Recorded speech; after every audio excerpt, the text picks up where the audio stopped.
എന്റെ കണക്കൂട്ടലൊന്നും തെറ്റാറില്ല. സുഖേട്ടൻ എന്താ പറഞ്ഞത്? ഞാനൊന്നും പറഞ്ഞില്ലല്ലോ.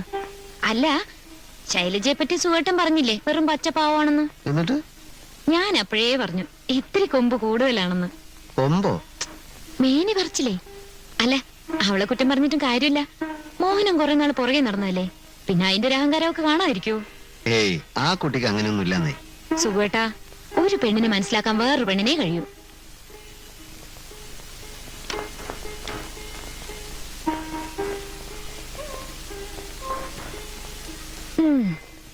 പറ്റിപ്പോയ അബദ്ധത്തെ പറ്റി ഇനി പറഞ്ഞിട്ട് കാര്യമില്ലല്ലോ.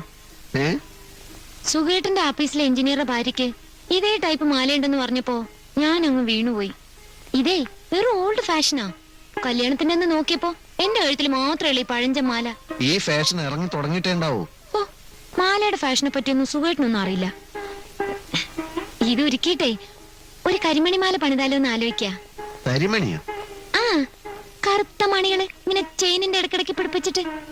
ഇത്തിരി കൂടി സ്വർണം വേണ്ടി വരും. എന്താണ് ഈ കരിമണി മാല? ഞാൻ കണ്ടിട്ടില്ല. പണിപ്പിച്ച് തന്നാ കാണാലോ. അല്ലെങ്കിൽ ഈ മാല കഴുത്ത് കിടക്കട്ടെ, നമുക്ക് പുതിയ സ്വർണം വാങ്ങി പണിയിക്കാം. അതാ നല്ലത്.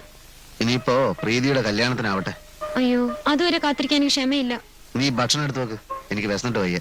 ഇത് പറ. ആലോചിക്കാന്നേ, നീ ചെല്ല്.